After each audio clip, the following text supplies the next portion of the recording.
अब मेरा अगला सवाल है, ये प्रॉब्लम महिलाओं में ज्यादा देखा जाता है। अगर पुरुषों की तुलना में महिलाओं की बात करें तो महिलाओं में ज्यादा देखा जाता है। क्या ये इसी सब कॉन्टिनेंट में ऐसा होता है या अक्रॉस द वर्ल्ड ये होता है कि महिलाओं में ज्यादा प्रॉब्लम होता है, पुरुषों में कम होता है, और इसकी वजह क्या होती है? हमारे सब कॉन्टिनेंट में ये प्रॉब्लम थोड़ी ज़्यादा है, स्पेशली इंडियन सब कॉन्टिनेंट में नी आर्थराइटिस। मैं कहीं पढ़ रहा था, मैं आपसे सवाल करने से पहले मैं भी कुछ रिसर्च कर रहा था, तो मुझे पता लगा कि इंडियन सब कॉन्टिनेंट में ये ज्यादा प्रॉब्लमेटिक है, ये ज्यादा प्रॉब्लम। इंडियन सब कॉन्टिनेंट में ये ज़्यादा प्रॉब्लम है। तो मैं दोनों चीज़ पाता हूँ कि महिलाओं में क्यों ज़्यादा है और फिर इंडियन सब कॉन्टिनेंट में क्यों ज़्यादा है। तो महिलाओं में ज़्यादा होने का रीज़न 2-3 रीज़न है। एक तो बायोलॉजिकल फैक्टर है। Biological factor in the sense कि as we know that women में थोड़े हार्मोनल चेंजेस होते हैं, मेनोपॉज होता है, तो जो ईस्ट्रोजन हार्मोन है वो बेसिकली जॉइंट के लिए प्रोटेक्शन का काम करता है, और आफ्टर मेनोपॉज ईस्ट्रोजन कम हो जाता है, तो एक उससे थोड़ा जॉइंट डैमेज ज़्यादा होता है। सेकेंडली फीमेल्स में, फिर से मैं क्लियर कर दूं, डॉक्टर जिस हार्मोन की बात कर रहे हैं वो महिलाओं में हार्मोन होता है जिसको एस्ट्रोजन कहते हैं। प्रोनाउंस डॉक्टर अलग तरीके से कर रहे होंगे, और पुरुषों में एंड्रोजन्स होता है, एम आई राइट? तो जो महिलाओं में एस्ट्रोजन हार्मोन्स होता है वो मेनोपॉज के बाद, यानी मासिक धर्म जब बंद होता है, तो इस हार्मोन्स का रिलीज नहीं के बराबर या कम हो जाता है, और उस वजह से महिलाओं में ये समस्याएं ज्यादा हो जाती हैं। आप आगे बताएं। दूसरा ये है कि जो लेडीज में कार्टिलेज का वॉल्यूम जो होता है वो भी थोड़ा कम होता है, उसकी वजह से भी होता है। और कुछ बॉडी स्ट्रक्चर भी फीमेल में ऐसा होता है कि घुटने पे थोड़ा जोर ज़्यादा आता है। तो ये तो बायोलॉजिकल फैक्टर्स हैं।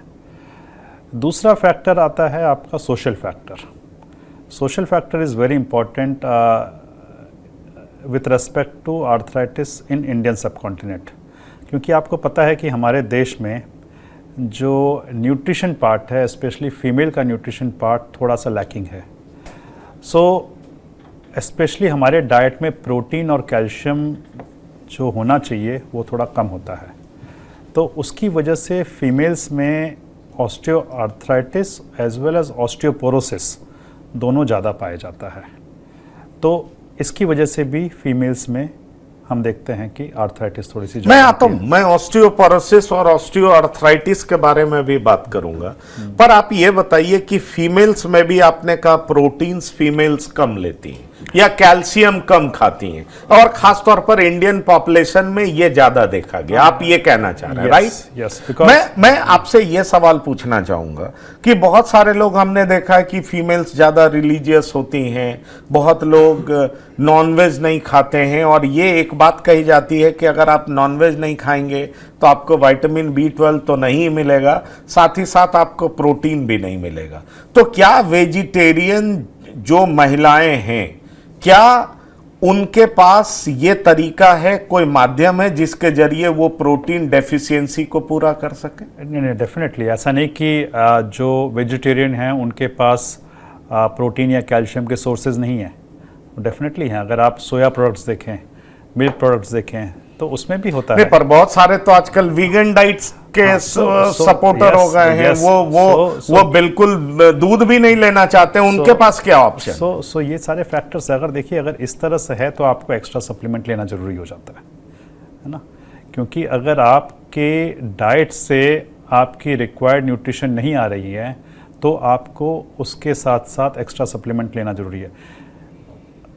हम जब ऑस्टियोपोरोसिस पे बात कर रहे हैं तो ये जानना ज़रूरी है कि हमारा जो स्पेशली लड़कियों में जो पीक बोन मास होता है वो 30 साल की उम्र में पहुंच जाता है।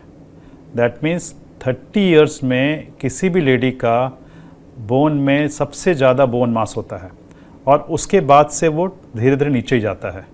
तो इसीलिए बहुत ज़रूरी है कि जो टीनेज गर्ल्स हैं, जो 20s में हैं, उनको उस समय कैल्शियम, साथ में विटामिन डी, प्रोटीन और एक्सरसाइज करके अपना पीक बोन मास मैक्सिमम रखना है, सो दैट कि बाद में उसका फ़ायदा मिलता रहे।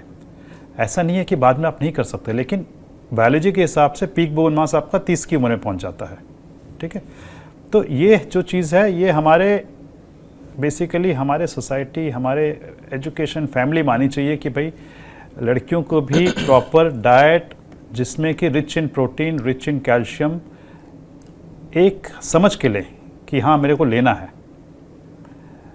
सो देयर कम्स दिस, वो हमारे, अगर आप इंडियन डाइट देखें, अगर हमारी जो नॉर्मल इंडियन डाइट है, normal Indian diet is poor in protein and calcium. जो हम अपना नाश्ता करते हैं, खाना खाते हैं, अगर देखा जाए तो हर आदमी को क्या दाल सफिशिएंट प्रोटीन प्रोवाइड नहीं कर सकता? But you have to take adequate amount of dal ना, सिर्फ एक कटोरी दाल में शायद नहीं होगा। तो इस वजह से अगर आप, मेरा ये नहीं मानना, मैं ये नहीं बोल रहा हूँ कि बैलेंस डाइट नहीं है, लेकिन एक बार आप ये समझ जाएं कि हमें प्रोटीन और कैल्शियम अलग से अपना सप्लीमेंट पूरा करना है, तो आप उस हिसाब से अपना डाइट फिर कंट्रोल करोगे। तो इस तरह से देखा जाए तो हमारी जो यूजुअल इंडियन डाइट है थोड़ी सी पुअर है। इसकी वजह से भी फीमेल्स में हम देखते हैं कि ऑस्टियोपोरोसिस ज़्यादा पाया जाता है, ऑस्टियोआर्थराइटिस ज़्यादा पाया जाता है। तो बायोलॉजिकल फैक्टर रहता है और साथ में सोशल फैक्टर। और तीसरा चीज़ है exercises, that is another thing which is very important. क्या है कि आप जितना भी डाइट ले लें, जब तक आप एक्सरसाइज वगैरह नहीं करेंगे, जब तक आप अपनी बोन्स को लोड नहीं करेंगे, तब तक उसमें स्ट्रेंथ नहीं आती है। So exercises are very very important part of your fitness of your body as well as your knee joint. तो ये 2-3 चीज़ें हैं जिसकी वजह से हम देखते हैं कि फीमेल्स में ये प्रॉब्लम ज़्यादा हो जाती हैं। राइट, आपने ये भी जवाब दे दिया। अब मैं आपसे ये पूछना चाहूंगा कि नॉन सर्जिकल ऑप्शन भी है क्या नी आर्थराइटिस को मैनेज करने के लिए?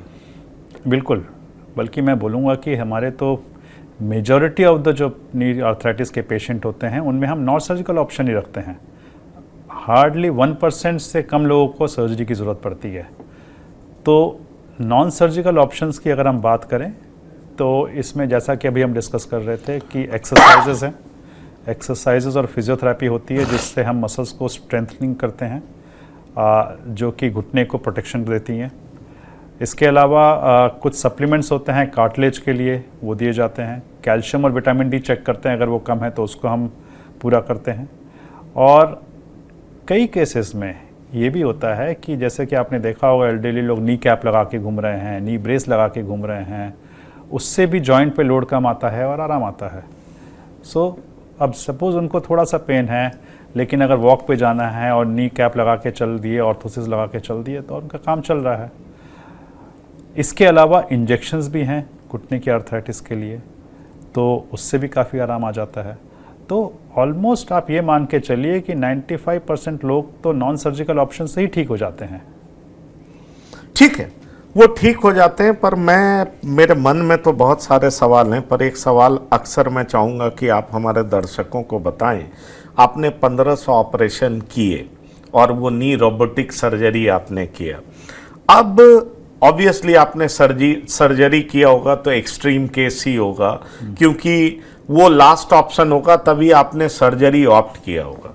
मैं ये जानना चाहता हूँ कि उसका सक्सेस रेट क्या है। बहुत लोगों के दिमाग में ये भी बातें होती हैं कि हम अगर सर्जरी करा लिए, बोन में नाइफ लग गया, तो उसके बाद हम ठीक हो पाएंगे, नहीं हो पाएंगे, कितना सक्सेस रेट होगा, किस तरीके से हम फिट हो पाएंगे। मन में ये बहुत सारी भ्रांतियां रहती हैं, बहुत सारा कंफ्यूजन रहता है। ओके, तो पंकज जी, इसका जवाब पहले तो मैं आपको स्टैटिस्टिक्स से देना चाहूँगा, है ना, और फिर उसको मैं एक्सप्लेन करूँगा।